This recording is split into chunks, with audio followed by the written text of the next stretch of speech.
আমি চীন দেশৰ কিছুমান ভিডিঅ'ত কিছুমান চীন দেখা পাওঁ কিছুমান আমি চীন দেশৰ ভিডিঅ'ত পাহাৰৰ একদম শীৰ্ষত দেখা পাওঁ এটা ওখ ওখ পাহাৰৰ শীৰ্ষত এটা বুদ্ধিষ্ট টেম্পল এটা বৌদ্ধ মন্দিৰ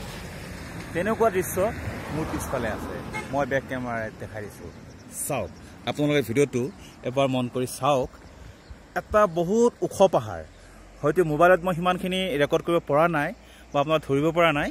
কিন্তু এইটো একদম ওখ পাহাৰ এনেকৈ তলৰে চিৰি আছে চিৰিৰে একাবেকা চিৰিৰে ওপৰলৈ উঠি একে শীৰ্ষত চাওক এটা বুদ্ধিষ্ট মনাষ্ট্ৰী এটা বুদ্ধদেৱৰ গোটেই নীতি নিয়মৰ এটা মনাষ্ট্ৰী এটা আছে চাওকচোন কিমান ধুনীয়া এইটো মই কেনেকৈ ক'ম এইটো অকণমান জুম কৰি আনিছোঁ এটা চাওক এইটো জুম কৰি আনিছোঁ আৰু তলতে এটা খৰচোতা নদী এটা নদী বৈ গৈছে এইটো পৰিৱেশ চাওক তলৰ নদীটো এবাৰ মই ৰাস্তাটো দেখাইছোঁ এইটো ৰাস্তা একাবেকা ৰাস্তা এইফালৰ পৰা ৰাস্তাটো আহি এনেকৈ তললৈ এক পাক ঘূৰি মনাষ্ট্ৰীটো এক পাক ঘূৰি আৰু বৌদ্ধ ধৰ্মৰ কিছুমান নিয়ম আছে মনাষ্ট্ৰীত 108 পাক ঘূৰিব লাগে কিন্তু গাড়ীখন লৈ আমি ইয়াতে পাক ঘূৰিব পাৰোঁ এইফালে পাক ঘূৰিব পাৰোঁ চাওকচোন ইয়াৰ যিটো পৰিৱেশ সেইটো ভাষাৰে বৰ্ণনা কৰিব নোৱাৰে এইটো চাব লাগিব চালেহে ইয়াক অনুভৱ কৰিব পাৰিব আপোনালোকে আৰু তাত বহুত বুদ্ধিষ্ট মনাষ্ট্ৰী আছে বহুত ডাঙৰ হয় এই মনাষ্ট্ৰীটো আমি এনেধৰণৰ দৃশ্য সচৰাচৰ আমি ভিডিঅ'বিলাক দেখা পাওঁ আজি এইটো আমাৰ ওচৰতে আছে আৰু এই মনাষ্ট্ৰীটো চাবলৈ আহিব লাগিব আপোনালোকে এইফালে তেজপুৰ বালিপৰা ইয়াৰ পৰা 100 কিলোমিটাৰমান হ'ব এইফালে তেজপুৰ বালিপৰা ওলাইগৈ